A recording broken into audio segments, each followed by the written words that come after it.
plaintiff, Michael Hayes, has known the defendant for 10 years, and she is a party girl who used ecstasy.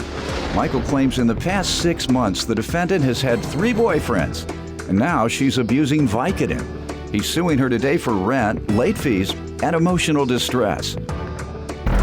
Defendant Tara Stout says the only reason she's in court is because she refused to have sex with Michael. Tara insists she is prescribed Vicodin and takes them out of necessity, and she's countersuing Michael for stolen property. Start with you. Your Honor, I've known Tara for about 10 years. She's always been a kind of a party girl. You know, she drank a lot and took Took what? Ecstasy. Okay. So, but like these last 6 months when we got back in contact, I've noticed she's had a lot of boyfriends, like 3 different boyfriends. How have you noticed? Because I work on her flat, being her landlord.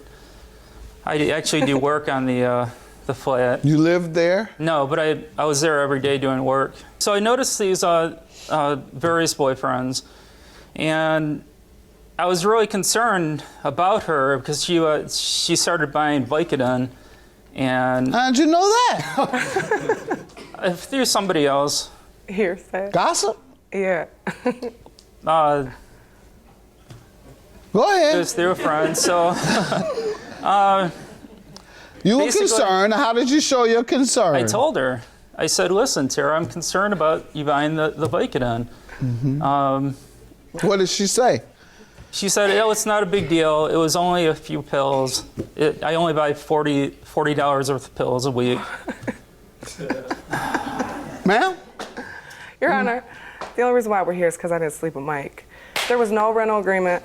You all right?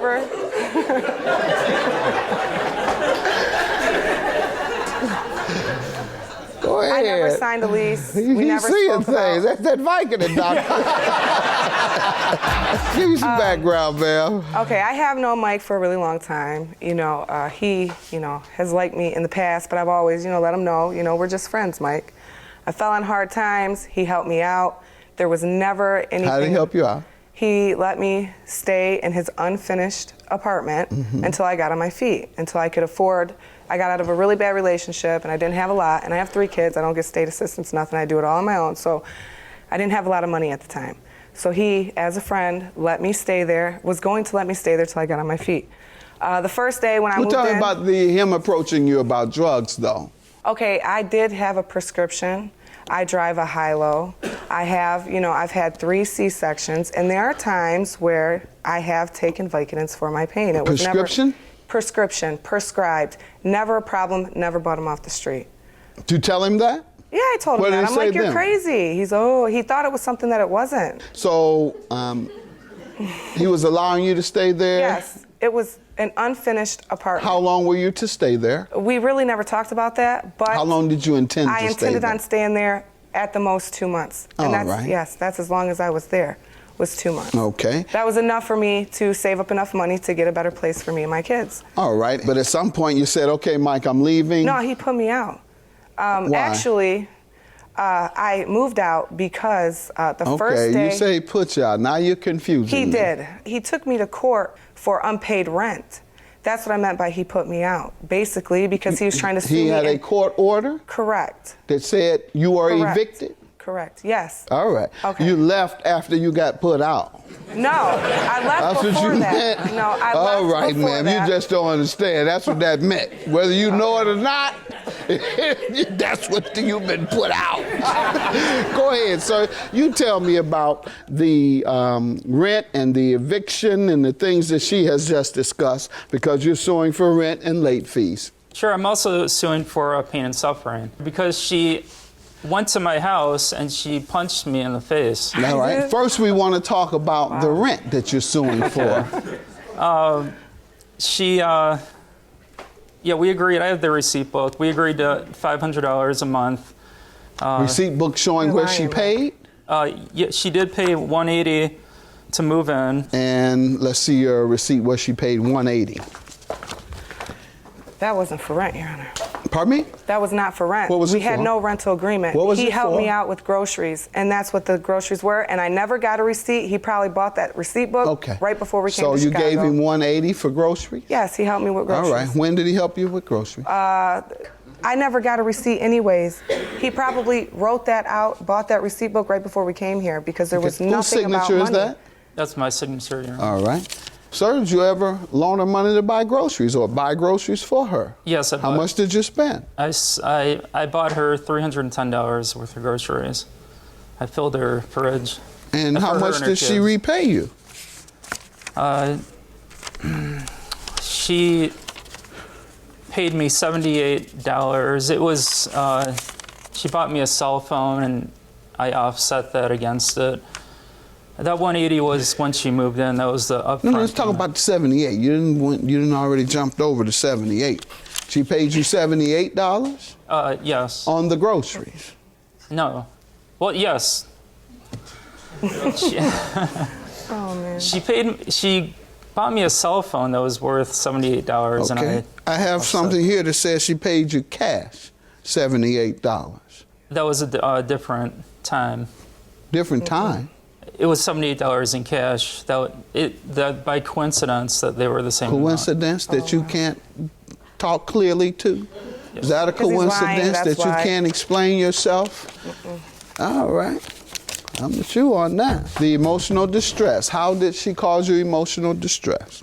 She came to my house. I was working in the yard. She came up behind me and just started punching me in the head. She goes, "I want my stuff. I want my stuff." You know, just. He's lying, Your Honor. I didn't punch him. When did she move out? Got punched. She moved out. It was, let's see. Middle of what month? Beginning, end of what month? It was September 7th, I believe. She moved out September 7th. And when did she punch you and ask for her things? August 22nd. It was a Monday. Before moving out? Yes. All right. Why did she do that? She thought that I stole something of hers. Like what? Television. All right. And after punching you out, alleging that you stole her things, she still just stayed there? Yes, Your Honor. Okay. Sir, you're not convincing in your testimony at all. What happened after she punched you? He threw me on the ground. Sorry. Yeah. Yeah, we went to the ground. We Okay. And how did it end? You just got up and left? he came up behind me and pulled me off and threw me. Why did he have to pull you off? You were on top of her? Mm-hmm. I was. All right. Ma'am? Your Honor, what happened was I came home from work. Me and my boyfriend go in my house. He goes to turn my air conditioner on and it's gone. My TV's gone. He's the only other person that has a key to my house and my door was locked. So therefore, he took my TV and my air conditioner, stole it, then was nice enough to lock my door when he left. So I went over to his house because I was irate at this point, and I grabbed a metal garbage can lid and I threw it because I was extremely upset. It did not hit him. When I did that, he grabbed me. He tackled me down to the ground. I didn't punch him. My boyfriend punched him. My boyfriend, like when he seen Mike hit me, he defended me. And then Mike pulled a gun out on us and we left. Pulled a gun on you? Yes. Yet you stayed there with the man who would pull a gun on you? I didn't stay. I was not, my stuff was When there. did you move? Oh, I was okay. living, I stayed with him because of the sexual advances that Mike was giving me. Tell me about that. The day I moved in, he tried to kiss me and I told him no. He did like various attempts, like little comments about sleeping with him and him taking me out. And I got very uncomfortable and I knew that's when he started talking about rent. When I would not sleep with him, that's when he's like, "Oh, I'm going to charge you $500 to live here." All right. Any evidence anyone want to present? I don't have any I evidence. have a police report. About what? I made a police report after she came to my house. Lied and on the attacked police me. report. After she came to you, did they investigate it? It says that it was verified. Date verified by... Date? It was verified. Let me read what you have, sir. Because the problem you have today, sir, all your testimony has been sketchy. Initially, your testimony was very clear and concise. Your Honor, she's been using drugs. I've approached her about it, and she even agreed to all that. Yeah, he did approach me, so that was believable.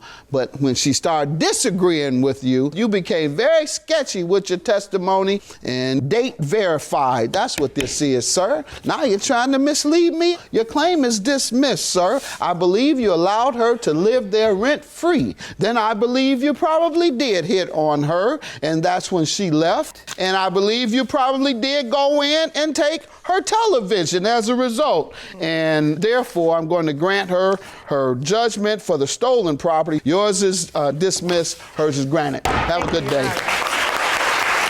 Stupid. That's what Mike, you're dumb. And it's proven in court that you were really stupid and you like to lie about people. And you know you took my stuff. I was really dumb for letting you're you really move dumb, into and the judge house. seen it. Because you took me. You took me for 3 months I took rent. you for what? 3 months rent. I didn't take you for 3 months thought you was rent. about to get some. Yeah, that's your problem. And you didn't, and you got mad.